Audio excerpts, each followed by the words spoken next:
پھر دلیل کے طور پہ سورہ مریم کی 58 نمبر آیت آپ دیکھیے، ان کے سامنے نشانی آتی ہے تو روتے اور سجدے میں گر جاتے ہیں. آپ پورے قرآن کو پڑھ لیجئے، جب پیغمبر پر مصیبت آتی ہے تو وہ کیا کرتا ہے؟ کیا کرتا ہے بتاؤ؟ صبر کرتا ہے. اور جب خوشی آتی ہے تو کیا کرتا ہے؟ کیا کرتا ہے؟ شکر ادا کرتا ہے.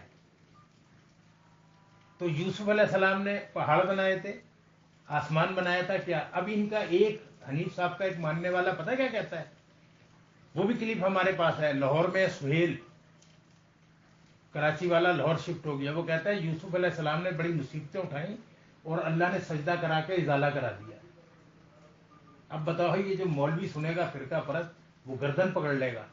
وہ کہے گا یہ کون سی تفسیر لیا ہے کہ یوسف علیہ السلام نے مصیبتیں اٹھائیں؟ اللہ کے نبی صلی اللہ علیہ وسلم کہتے ہیں کہ تمام پیغمبروں کو ستایا گیا ہے اور مجھے سب سے زیادہ ستایا گیا ہے. تو پھر تو سجدہ نبی صلی اللہ علیہ وسلم کو بھی ہونا چاہیے اس کے مطابق. دیکھیے، جھوٹ جب آدمی بولتا ہے نا تو جھوٹ پکڑا جاتا ہے. اب وہ حنیف صاحب کہتے ہیں یہ انوکھا سجدہ ہے. تو یہ سب قرآن کے خلاف ہے. کہتے انوکھا سجدہ ہے، انوکھا سجدہ ہے. بلکہ اس میں حبل اللہ میں انہوں نے لکھا یہ فقید المثال سجدہ ہے. فقید المثال یعنی کہ اس کی کوئی مثال نہیں ہے. ہاں. اب جب مثال نہیں ہے تو آدم علیہ السلام سے کیوں اس کو کیوں مثال دیتے ہو؟ مثال کیوں دیتے ہو؟ یہاں بھی غلط ہو گئے. جب آپ خود ہی کہہ رہے ہو نا کہ اس کی کوئی مثال نہیں ہے، تو پھر آدم علیہ السلام سے اس کی کیوں تشبیہ دے رہا ہو؟ یہاں بھی آپ کی بات غلط ہو گئی. پھر آگے جا کے نا جب انہوں نے اس پورے مضمون کو سمیٹ رہے ہیں تو وہاں کہتے ہیں کہ آخر یہ غلط فہمی کیوں پیدا ہوئی ہے اس سلسلے میں.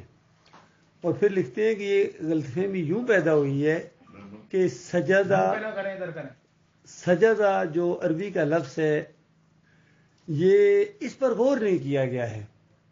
سجدہ عربی کے لفظ کے کئی معنی ہیں عربی کے اندر. چونکہ ہم اجمی لوگ ہیں، عربی کے اندر ایک ایک لفظ کے کئی معنی ہوتے ہیں. تو سجدہ جہاں سے یہ لفظ نکلا ہے اس کے معنی ہوتے ہیں کسی کی فضیلت کو تسلیم کر لینا. تو ایک معنی تو یہ ہے، یا کسی کو بیٹھے ہوئے یا کھڑے تھوڑا سا جس سر کو جھکا کے کسی کی عزت کے لیے جھکنا ہوتا ہے. تو اس کو بھی سجدہ کہتے ہیں.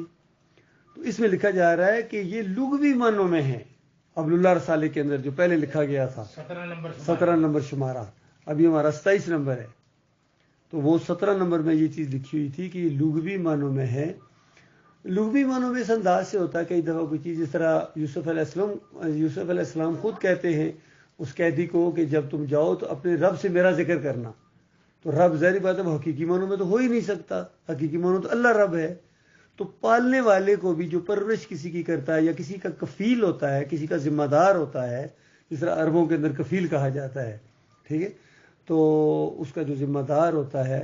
پھر والدین کو بھی کہا گیا رب ارحمہما کما ربیانی صغیرا، کہ ہمارے اوپر یا اللہ اسر رحم کا جس طرح ہمارے والدین نے ربیانی یعنی ہماری پرورش کی جس طرح اور رحم کے ساتھ ہمارے ساتھ پیش آئے، تو اللہ تعالیٰ اب ان کے اوپر اس طرح رحم کر. اس انداز سے اس کو لغوی معنی کہتے ہیں، حقیقی معنوں میں نہیں کہتے. تو پھر اللہ تعالیٰ خود بلکہ کہتا ہے کہ وہ اپنے رب سے ذکر کرنا بھول گیا. وہ جو بندہ تھا جس کو یوسف علیہ السلام نے کہا تھا کہ اپنے رب سے میرا ذکر کرنا، تو اللہ تعالیٰ خود کہتا ہے کہ وہ اپنے رب سے ذکر کرنا بھول گیا. تو یہ لغوی معنی ہوتا ہے. تو حبل اللہ کے اندر لکھا گیا تھا کہ یہ جو سجدہ کا لفظ ہے یہ لغوی معنوں میں آیا ہے، حقیقی معنوں میں سجدے میں نہیں آیا ہے. یہ کسی کو بڑا مان لینا یعنی فضیلت اس کی. تو اس طرح آیا. پھر ساتھ ہی زور دے کے کہا گیا کہ رہا وہ معروف سجدہ. معروف سجدہ کہتے ہیں جو مشہور سجدہ ہوتا ہے. جیسا سجدہ کا لفظ بولا جائے تو ہر آدمی جو اس کو سمجھتا ہے اس کو معروف سجدہ کہتے ہیں. جس طرح ہاتھ نیچے ٹیکے جائیں، گھٹنے نیچے لگائے جائیں، ماتھا نیچے لگایا جائے، اس کو معروف سجدہ کہتے ہیں. اس حبل اللہ کے اندر لکھا ہوا ہے کہ رہا وہ معروف سجدہ جو اس طرح کیا جاتا ہے. تو یہ یوسف علیہ السلام والا سجدہ سوال ہی پیدا نہیں ہوتا، کیونکہ ہر شریعت کے اندر اس طرح کا سجدہ ناجائز ہے، حرام ہے، شرک ہے، خارج از امکان ہے. یعنی امکان بندہ سامنے ہو اس کے سامنے گر جاؤ. ہاں، یہ سجدہ اس طرح کسی کو کرنا جس طرح ہم نماز میں کرتے ہیں. نماز میں جو سجدہ ہوتا ہے یہ معروف سجدہ کہلاتا ہے. اور کسی کی فضیلت کو تسلیم کر لینا یہ لغوی معنوں میں سجدہ ہوتا ہے. تو حبل اللہ میں یہ لکھا گیا تھا کہ یہ والا جو سجدہ وَخَرُّوا لَهُ سجدہ ہے یہ حقیقی معنوں میں نہیں ہے بلکہ لغوی معنوں میں ہے، اور حقیقی معنوں میں ہو ہی نہیں سکتا، خارج از امکان ہے.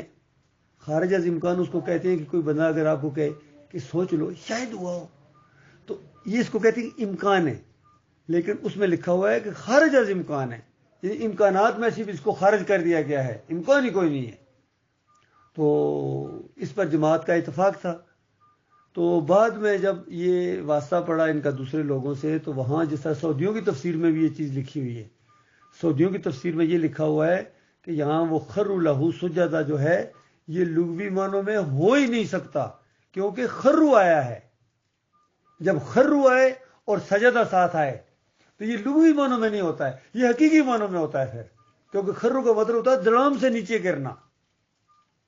تو انہوں نے اس پر زور دیا، لیکن سعودیوں نے یہ ظلم کیا کہ ساتھ یہ لکھ دیا کہ یہ ہوا حقیقی معنوں میں ہے، لیکن پچھلی امتوں میں جائز تھا تب یہ ہو گیا ہے، اور اس امت میں شرک کے ڈر کی وجہ سے اس کو حرام قرار دے دیا گیا ہے. تو بتاؤ اللہ کے بندوں، کیا پچھلی قوموں کو شرک کا ڈر نہیں تھا؟ اور قرآن میں اللہ تعالیٰ پچھلی قوموں کا ذکر کرتا ہے، اللہ تعالیٰ سارے انبیاء کا ذکر کرتا ہے. ان کے اعمال گنوانے کے بعد کہا وَلَوْ أَشْرَكُوا لَحَبِطَ عَنْهُم مَّا كَانُوا يَعْمَلُونَ، اگر یہ شرک کرتے سب میں برباد کر دیتا. پھر نبی علیہ السلام کی مشہور حدیث ہے لعن اللہ اليہود والنصارى اتخذوا قبور الانبیاء والصالحین مساجدا، کہ اللہ کی لعنت یہود و نصارہ کے اوپر. اب دیکھیے یہود و نصارہ کیا پچھلی قومیں تھی نا، ان پر لعنت بھیجی گئی، اور کس وجہ سے بھیجی گئی؟ اتخذوا قبور الانبیاء والصالحین مساجدا، انہوں نے اپنے صالحین یعنی نیک لوگوں اور انبیاء کی قبروں پر جا کے سجدے کرتے تھے، ان پر لعنت کی گئی. تو انبیاء کی قبر پر اگر کوئی سجدہ کرے گا تو کس وجہ سے کرے گا؟ اس قبر کو تو نہیں کرے گا، اس کے اندر جو میت ہے نبی کی اس وجہ سے کرے گا. تو میت، نبی کی میت کو مرنے کے بعد سجدہ کرنا یا نبی کو مرنے سے پہلے سجدہ کرنا، بات تو ایک ہی ہے. تو یہ اسلام میں کبھی بھی جائز نہیں رہا ہے. اب بجائے اس کے کہ حنیف صاحب تھوڑا سا خیال کرتے ہیں کہ یہ تو اب ثابت ہو گیا کہ یہ تو لغوی معنوں میں ہو ہی نہیں سکتا، یہ تو حقیقی معنوں میں سجدہ ہے. تو ظاہر بات اگر حقیقی معنوں میں پھر تو اللہ ہی کو ہے، بندے کو تو نہیں ہو سکتا ہے. تو انہوں نے یہ موقف اختیار کرنے کی بجائے انہوں نے کہہ دیا کہ ہوا حقیقی ہے لیکن یوسف کو ہوا ہے، اس پر یہ ڈٹ گئے. یہ پرابلم ہوئی اصل میں. بہت سمجھایا ہم نے ان کو، یقین کریں پہلے 3 مہینے ہم سمجھاتے رہے کہ دیکھو یہ نہ کرو، یہ ظلم نہ کرو، یہ تمہارے گلے پڑ جائے گا، دنیا میں بھی آپ کسی کے ساتھ بات نہیں کر سکو گے، اور آخرت میں تو شرک کی جو ہے نا بد انجامی وہ بہت بری ہے. پھر 3 مہینے ہم نے اس نے کس وجہ سے یہ کیا، کیوں کیا کچھ اس نے کچھ کسی اس کی جو ہمیں وجوہات سمجھ آتی نہیں، جو دیکھیے جو صحیح بات ہے وہ ہم پیش کریں گے، کیونکہ جو ہمیں محسوس ہوا ہے، کیونکہ میں بہت قریب رہا ہوں ان کے، میں 8 سال ان کے ساتھ رہا ہوں سائے کی طرح وہاں کراچی میں. ٹھیک ہے. تو ایک اور گروپ جو وہاں سے نکلا تھا نا 2005 کے اندر، اس میں ایک سرفراز کرتے درتے تھے، اور وہ یعقوب علی تھے، انیس الدین تھے، پھر سعید احمد تھے وہ لنڈی والے، فیاض محمود باجوہ تھے یہ جور آباد والے. ان سب نے پروپیگنڈا کر کے امیر کے خلاف اختلافات کر کے ایک جماعت سے علیحدہ ہو گئے تھے، اور آپس میں بہت لعن طعن ایک دوسرے کو کی تھی.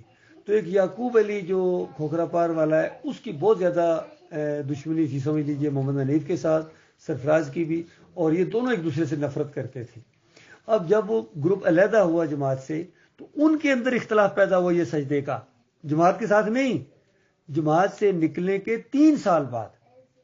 پوری جماعت یہ بات جانتی ہے کیونکہ 2005 میں وہ نکلے ہیں، اور 2008 میں جا کے ان کا آپس میں اختلاف ہوا ہے، محمد حنیف کے ساتھ نہیں، ان کا آپس میں سجدے کے اوپر اختلاف ہوا ہے، سعید احمد کا اور یعقوب علی کا. تو سعید احمد کہتا تھا کہ یہ سجدہ یوسف علیہ السلام کو ہوا ہے، اور یعقوب علی کہتے تھے کہ یہ سجدہ یعقوب علیہ السلام کو لغوی معنوں میں تو ہے لیکن حقیقی معنوں میں نہیں ہے. ان کا آپس میں اختلاف ہو گیا. تو سعید احمد نے ایک کتاب لکھی چھوٹی سی کہ یہ حقیقی معنوں میں یوسف علیہ السلام کو سجدہ ہے، اور اسی دوران ڈاکٹر عثمانی رحمۃ اللہ علیہ کی تقریریں سامنے آ گئی. ظاہر بات ہے جو چیز اٹھتی ہے پھر لوگ جن کے پاس پڑھی ہوتی ہے وہ سنتے آخر ڈاکٹر صاحب کیا کہتے ہیں اس کے بارے میں. تو ڈاکٹر صاحب کی 3 بیان سامنے آ گئے. تو اب جیسے یہ 3 بیان سامنے آئے تو یعقوب علی نے فوراً یہ بات پکڑ لی یہ میں مانتا ہوں کہ یہ وہ جو ہم نے پہلے لکھا تھا لغوی معنوں میں وہ ساری غلط ہے، ہم توبہ کرتے ہیں اس سے، کیونکہ ڈاکٹر صاحب کی تفسیر آ گئی۔ تو یہ حقیقی معنوں میں سجدہ ہے جو اللہ کو ہوا ہے۔ اب یہ کہتے تھے اللہ کو ہوا ہے، سعید احمد کہتا تھا کہ یوسف علیہ السلام کو ہوا ہے۔ ان دونوں نے ایک دوسرے کے خلاف کتابیں لکھی۔ اب یعقوب علی کی ضد کی وجہ سے محمد حنیف نے مشرکانہ موقف کو اپنایا، سعید احمد کا موقف اپنایا یعقوب کی ضد کی وجہ سے۔ اور پھر جو سعید احمد نے کتابچہ چھوٹا سا لکھا تھا سجدے کے بارے میں، اس کو یہ سب کو دکھاتے تھے کہ دیکھو سعید بھی یہ مانتا ہے، ہم بھی یہ مانتے ہیں۔ انہوں نے وہ موقف اختیار کر لیا آپس میں ضد کی وجہ سے۔ وہ جو قرآن میں آیا تھا پچھلے دور کے مولویوں نے بغیم بینہم، علم آنے کے بعد انہوں نے آپس میں ایک دوسرے کی ضد کی وجہ سے یہ موقف اختیار کیے۔ یہ جو ڈاکٹر والی جماعت ہے ڈاکٹر مسعود الدین عثمانی رحمۃ اللہ علیہ، تو یہ جو ہے نا ہمارے اس میں ایک چوتھی 4 جماعتیں ہیں کہ بہت ہیں۔ دیکھیے ہر دور میں ایسے ہوا ہے، یہ آج کوئی نئی بات نہیں ہے۔ دیکھو انبیاء کے ماننے والے بھی آخر جا کے فرقوں میں بٹ جاتے تھے۔ خود نبی علیہ السلام کے امتی، ہمارے آخری نبی صلی اللہ علیہ وآلہ وسلم کے امتی، کیا کچھ عرصے بعد فرقوں میں بٹے ہیں یا نہیں بٹے ہیں؟ آج جتنے سارے کہتے ہیں ہم نبی علیہ السلام کے امتی ہیں، بریلوی بھی کہتے ہیں، دیوبندی بھی کہتے ہیں، پھر ان کی آگے کتنی کتنی شاخیں ہیں۔ اہل حدیث بھی یہی کہتے ہیں، 16 تو اہل حدیثوں کی موٹی موٹی شاخیں ہیں، دیوبندیوں کی بے شمار شاخیں ہیں، وہ کیا حیاتی ہیں، مماتی ہیں، پھر یہ تبلیغی ہیں، اور کتنی ان کے اندر جماعتیں، بریلویوں کی جماعتیں، شیعوں کی جماعتیں۔ یہ تو ہوتا ہے، ہمیشہ یہی ہوتا آ رہا ہے۔ اسی طریقے سے ڈاکٹر عثمانی رحمۃ اللہ علیہ نے جو دعوت اٹھائی، حق دعوت اٹھائی، ساتھی بن گئے تھے، جماعت بن گئی، آہستہ آہستہ پھر کچھ لوگ کبھی نکل جاتے تھے، کبھی کوئی گروپ نکل جاتا تھا، کبھی کوئی اکا دکا ویسے نکل جاتے تھے۔ اب آخر میں آ کے یہ جو گروپ نکلا ہے 2005 کے اندر، یہ آگے 4 حصوں میں تقسیم ہو گئے ہیں۔ ایک لانڈی والا گروپ ہے، ایک کھوکھرا پار والا گروپ ہے، اور ایک بچل گوڈ والا گروپ ہے، اور ابھی چوتھا گروپ یہ ناظم آباد والا گروپ بن گیا ہے، اس لیے کہ وہ بھی آگے بٹ گئے ہیں۔ تو اصل چیز یہ ہے کہ ڈاکٹر عثمانی رحمۃ اللہ علیہ نے جو دعوت اٹھائی ہے اس میں عقیدے کی بہت پختگی ہے، وہ علم ہے، وہ توحید ہے، تو اس کے اوپر اب کوئی بھی نہیں ہے۔ یہ جو 3 گروپ ہیں، کچھ ان کے عقائد تو کچھ بہتر ہیں، لیکن پھر بھی ان کے اندر خرابیاں ہیں، انہیں اپنی چلاتے ہیں۔ اور محمد حنیف کا گروپ اور لانڈی والوں کا گروپ تو عقیدے کی خرابی کے اندر مبتلا ہو گیا، اور محمد حنیف صاحب کے اندر 2-3 شرک اور آ گئے، کیونکہ دیکھیے کہا جاتا ہے ایک جھوٹ کو چھپانے کے لیے دوسرا جھوٹ بولنا پڑتا ہے، دوسرے کو چھپانے کے لیے یا ثابت کرنے کے لیے تیسرا بولنا پڑتا ہے، حتیٰ کہ یہاں تک کہا جاتا ہے کہ ایک جھوٹ کو کور کرنے کے لیے 100 جھوٹ بولنے پڑتے ہیں، پھر بھی وہ نہیں چھپتا ہے، کیونکہ جھوٹ ہوتا ہے۔ اور شرک سب سے بڑا جھوٹ ہے، یاد رکھیے، اس کائنات کا سب سے بڑا جو شرک توحید کے ضد ہوتی ہے، توحید سب سے بڑی سچائی ہے، اسی لیے اس کو احسن القصص کہا گیا ہے، کہ بہترین قصوں میں سے سب سے بہترین قصہ، یا بہترین قصوں میں سے ایک قصہ احسن القصص۔ جس طرح دوسری جگہ آیا ومن احسن قولا ممن دعا الی اللہ، اس سے اچھی بات کس کی ہے؟ جو اللہ کی طرف بلائے۔ توحید کی طرف بلانا یہ آسان چیز ہوتی ہے۔ اور شرک کے بارے میں فرمایا ومن اضل ممن يدعو من دون اللہ، اس سے بڑی گمراہی بتاؤ جو اللہ کے علاوہ کسی اور کو پکارے۔ تو یہ پکارے ہوں یا جو بھی شرک کی قسمیں ہوں، یہ سب سے بڑی گمراہی ہے۔ اور توحید کی جو باتیں ہوتی ہیں یہ احسن ہے، سب سے اچھی چیز ہے۔ تو یہ جو آسن القصص ہے، اس میں توحید بیان ہوئی ہے سب سے بڑھ کر۔ اس صورت سے شرک نکالنا کہ ایک نبی نے دوسرے نبی کو سجدہ کیا تھا، ممکن نہیں ہے۔ اسی لیے جو سمجھدار قسم کے لوگ تھے انہوں نے یہی چیز کی تشریح کی ہے۔ دیکھیے ہر ایک فرقے نے یہی کیا ہے۔ کسی معاملات میں 3 تشریحیں اگر آئی ہیں کسی بھی معاملے کی، تو اس میں سے 2 ہو سکتا ہے، یعنی یا 3 ہو سکتی ہیں وہ قرآن کے مطابق ہوں، اور ایک جو تشریح ہو وہ قرآن کے خلاف ہو۔ تو انہوں نے قرآن کے خلاف والی تشریح لی ہے، شیطان نے یہ ان کے اوپر وار کیا ہے۔ تو یہاں اس حوالے سے بھی یہ جو اس کی تشریح آئی ہے اور لوگوں نے بھی کی ہے۔ عبداللہ بن عباس کا قول امام راضی نے نقل کیا ہے۔ عبداللہ بن عباس کہتے ہیں کہ یہ جو اس وخروا لہ سجدا میں مسجود اللہ ہے، مسجود یعنی جس کو سجدہ کیا گیا ہے وہ اللہ ہے۔ تو امام راضی بھی کہتے ہیں میرا بھی یہی موقف ہے۔ اور کتنے لوگ ہیں، ڈاکٹر ہمارے لیے تو سب سے بڑی بات، چونکہ اس دور کے اندر جو عالم دین، موحد عالم دین گزرے ہیں وہ ڈاکٹر عثمانی رحمۃ اللہ علیہ ہیں، اور ان کا بڑا وسیع مطالعہ ہے۔ یہ محمد حنیف اور یعقوب علی اور سعید احمد اور امتیاز محمود باجوہ تو بالکل ان کے، میں کبھی کبھی مثال دے دیتا ہوں کہ ڈاکٹر صاحب کی اور ان کی مثال ایسی ہے جس طرح